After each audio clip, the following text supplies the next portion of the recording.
back here with Chris. We were talking about all the great things he's been doing, how he retired 20 years ago and still stayed in the radio industry. But now, are you fully well? I mean, No. You're not fully retired, but you're entering a new chapter in So your career. let me sum it up this way. I joke about it. I don't think I'll ever retire. I mean, when I'm the type of person, and those of you who are creative people know, when you lay down at night and your brain is still cranking through and you start dreaming about creative things, that's me, and I've never stopped. So I think the reason why I did this here, I mean, you know, I've got a bucking bull business. I've got, you know, I do a lot of different things to entertain myself. But the radio station was for a real purpose. Like I told you, I feel dug in here like this is home. And for me is, I've been, like I said, very blessed, and I've got a lot of good skills I can give back to our community with. You know, we're not in the business of making millions and millions of dollars off the backs of the people in this community. We need to pay our bills and do the overhead for it. Of course, that's how you run a business. But we're more interested in letting people, helping people get the word out. You know, we're in an age where we can use the internet, and we can use streaming and all those things where people can really get the word out. And research shows that most people take their entertainment via smart devices now.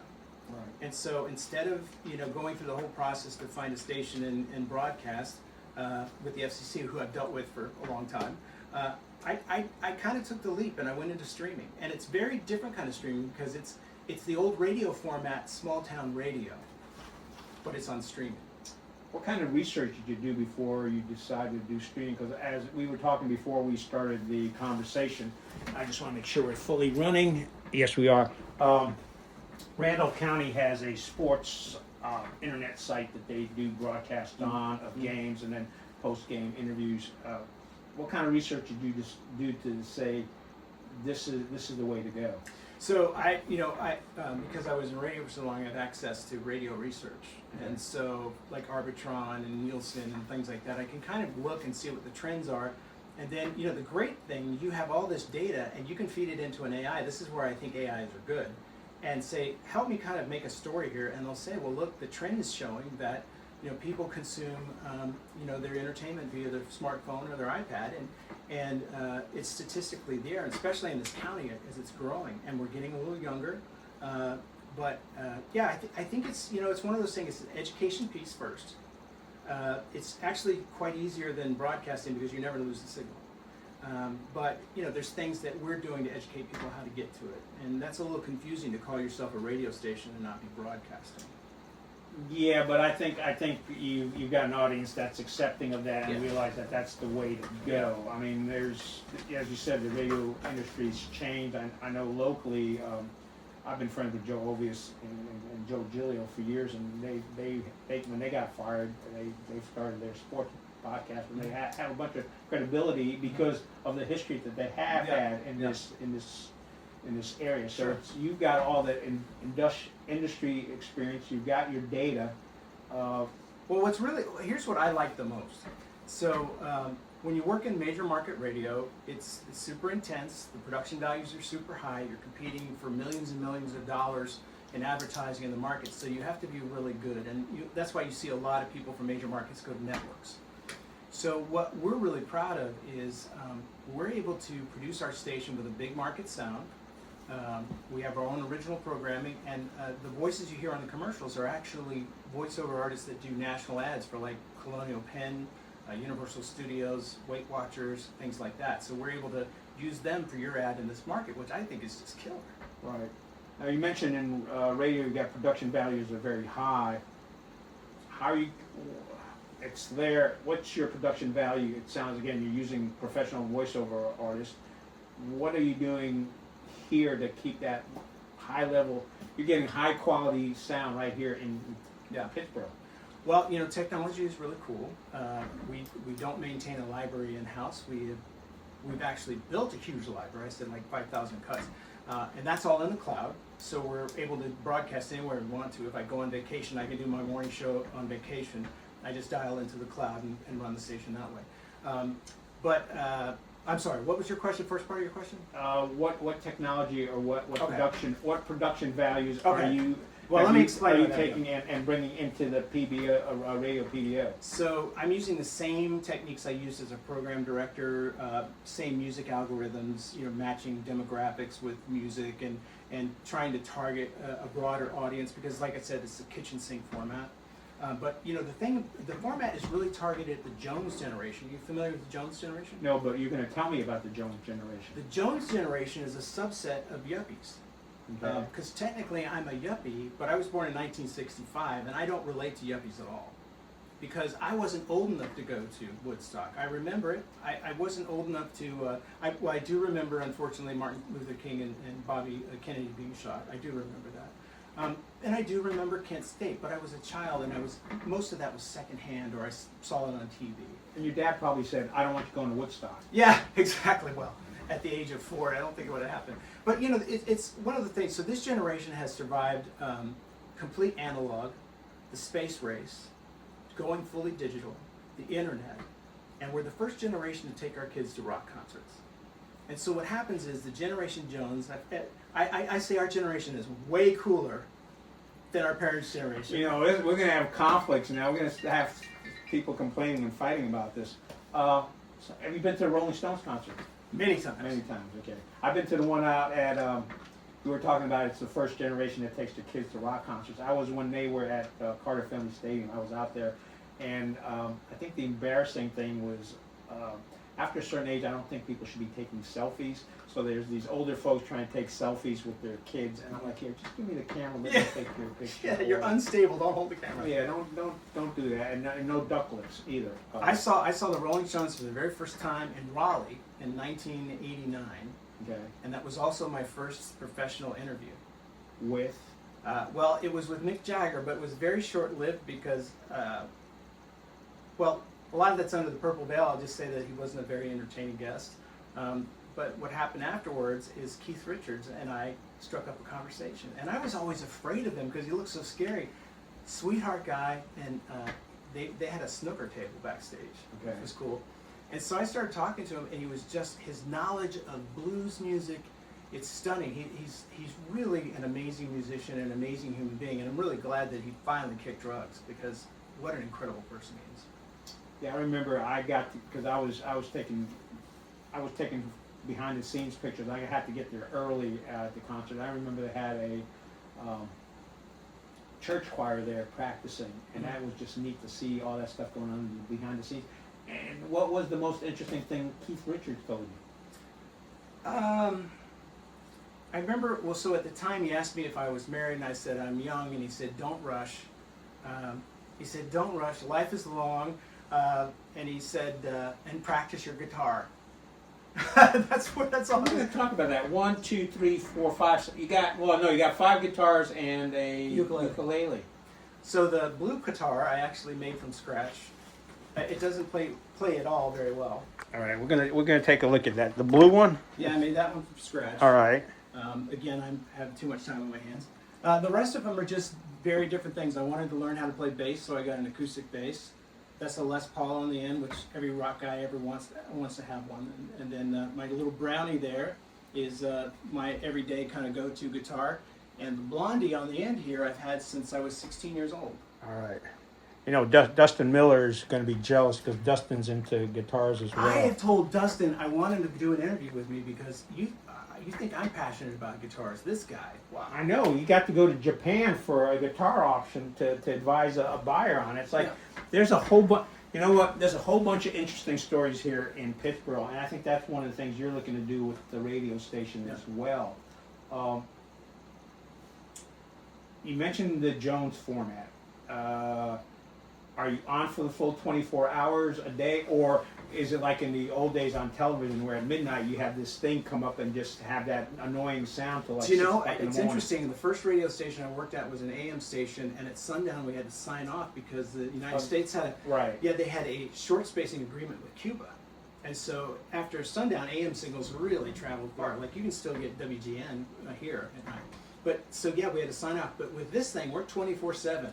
24/7, 7 days a week. So there could be people in Cuba listening to your radio station. Actually, it's funny, the station is totally targeted on Chatham County, and about 98% of our listenership is in Chatham County, but we do have some really loyal listeners. One in Seattle signs on every day when my morning show comes on, and we have a dude in Japan who I think probably is a service person, an American service person, who listens every single day. And then we'll have this smattering of people all over who will sample us because we're streaming online, Right. so they can find us. Yeah. No, it's interesting you mentioned the person from Japan. I know with the Chatham chat list, that's again geared towards Chatham County, but we have had international folks, and usually guys who are here that are stationed somewhere else and Yeah. just want to know what's going on in Chatham County. You know, my greatest hope, here's my greatest hope. And like I said, I love everybody. World peace. Yeah, well, world peace, Okay. absolutely. No, but my greatest hope is that somebody might hear about Chatham County on the stream somewhere in the world and say, that's the place I want to live. You know, people are already doing that. Yeah. Because I actually ran into a chat list member who came here from Montana. He didn't come here because of the chat list, Yeah. but he learned about Chatham County by reading the chat list. And Yeah. now this is another thing. And the reason I'm excited about this is because I think we needed something like this, because in the old days, the News and Observer actually used to have a reporter covering the county. The Durham paper had a reporter covering the county. Those folks are gone. Yeah. And it's pretty much just the Chatham News and Well- Record, the Chatham Journal, and we're adding radio PBO to that. Well, for me personally, what I love is, like I said, these are skills I've honed over many years, and I love being creative, and I love doing these things. But what I love the most about this is there's no pressure to be a celebrity here. There's no pressure of signing an autograph. This is, people know me. This is just Big-Headed Chris's radio station. You see him on the street.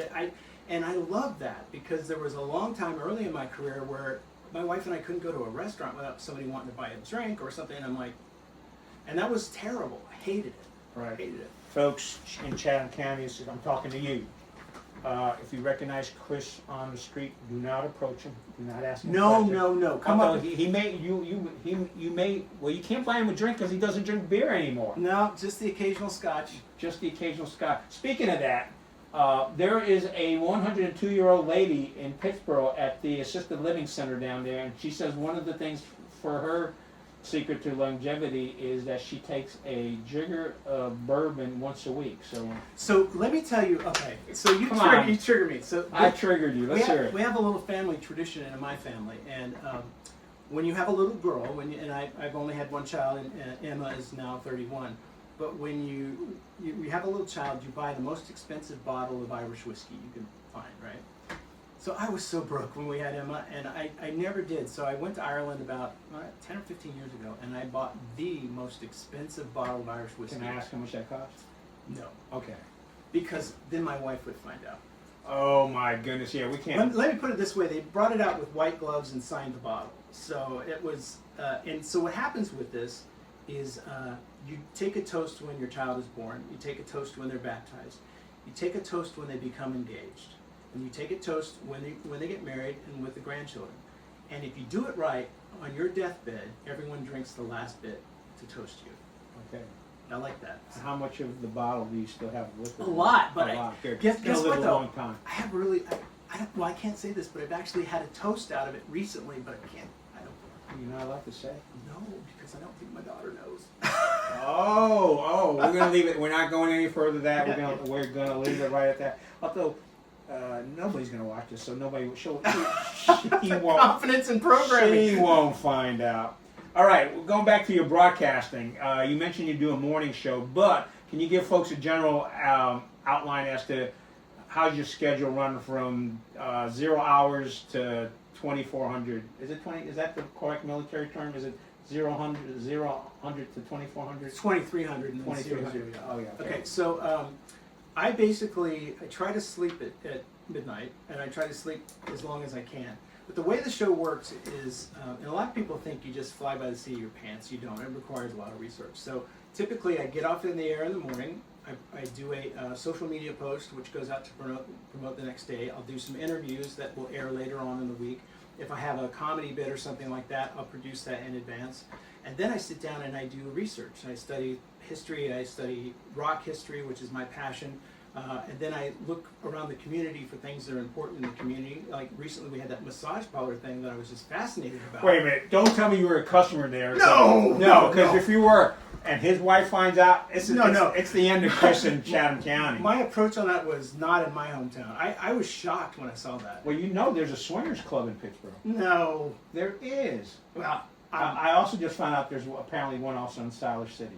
That's what I hear. do you have something you want to talk about? No, there's not something I want to talk. Actually, when I get home from being downtown, my wife goes, "You need to stop going in downtown that often." And look, I'm not meaning to offend anybody. No. You know what? I think that you're surprised when sometimes I'm critical of some of the larger publications in the state that only cover Chatham County when bad things happen. Right. And that offends me to no end because it puts a bad picture out about our people here. And I will tell you that these are the kindest people I've ever met in my life. There's nothing like going into Burley's and they know your name. I mean, it's just, they call you honey. I mean, trust me, in D.C. they didn't care if you were breathing.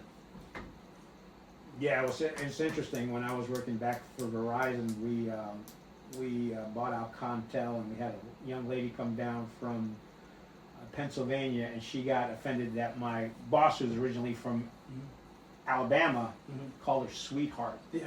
So one of the ladies in our group who grew up in South Carolina had to explain to her that that's a term of endearment and not an offensive term. Well, you know, it's funny because my entire career, I was raised by an officer, lived in the South most of my life, and when I was working in D.C., I used to get accused of being an apple polisher. Let me say that, because I always said yes, ma'am, yes, sir. Right. That's the way I was brought up too. And I still say that to today. And that's just a sign of respect, I think. Yeah, especially when you get pulled over. Yeah. A boy came to our house when Emma was about 16 years old to pick her up for a date. I opened the door and he said, "What's up, dude?" And I'm like, boom.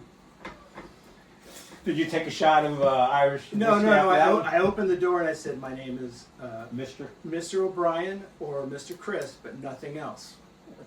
What's up, dude? What's up, dude? Yeah, that. How long did that relationship last? Oh, about a week. About a week. I think he was terrified of me. No, yeah. You're the dude that scared the heck out of him. Couple things you just mentioned. Social media posts. Where do you post your social media? So we're on Facebook and we're on Instagram. And you know, it's funny. You probably know this person, but I have a great person helping me with social media, Jenna Dunning. Yes, I do. And she's a really bright young person who I think is going to do amazing things in her lifetime. And she's kind of holding my hand and guiding me. So I'll shoot the promo every morning. As soon as I get up there, I'll shoot it right here on my camera. I'll send it to her, and she packages it up and puts it online for me. Yeah, Jenna works over at 79 West, and yeah, I have an occasion to run. I run into her about at least once a week, and yeah, she's doing interesting stuff. She's also getting into. She's got a couple of projects that I can't really discuss, but when they come out, people will be impressed by what she's doing. Oh yeah, so. You know, it's funny. Everywhere I go, if you don't see Gene, or you don't see Connie Fenner, or you don't see a member of the chamber, you're not getting out enough, because they're everywhere. Gene is, listen, I told Gene this to his face. I am so impressed by him, because he is one of those guys, being in the media and covering things is very difficult, and Gene is a hustler. He's always there all the time. He always makes sure he gets the information right, and he's the only person I've ever met that can sum up an entire month's of news in 5 minutes. Yeah, we're going to talk a little bit about that, and that's one of the reasons I'm glad that Chris is in here, because I think something like this was needed, and if he didn't come along, I'm also a firm believer in the Scrum method, which basically says, if you have an idea, go ahead and proceed with it, and yeah, you're going to make mistakes, but you're going to move along and get better, and I know when we're going to have this conversation after the 1-year anniversary, you're going to say, hey, here's the ways that Radio PBO has improved. All right, another thing that kind of hit me, you mentioned that you do comedy bits. I do. Seriously? There was a time in my career I also did stand-up. So if you notice on the wall, there's a picture of Jerry Seinfeld. I opened for him. Oh, you did? Many, many years ago. That's an old picture. But is that a real picture? Did you cut that out of a magazine? No, it's got his signature on it. It's got his signature on it. Okay. Yeah, I opened for him at the Blockade Runner in Wrightsville Beach. All right. A long, long time ago. I was a terrible comedian. For a radio guy, I do really well talking behind a microphone, but in front of people, I get nervous. What's the longest you've lasted on stage? So I was like a feature act, so that's like, it's not the MC, it's the next act, and so maybe 25, 30 minutes. Okay, so you weren't really that bad. Now, come on, you're underselling yourself here, Chris. Well, I didn't think I was bad, but when you sit in a room that's absolutely silent, that's pretty bad. Oh, all right. But yeah, I do bits on the show. I write everything. I love to write. So every program on the station I've written, including our religious program, our jazz brunch, our news programs, my show, The Countdown. I write all the time.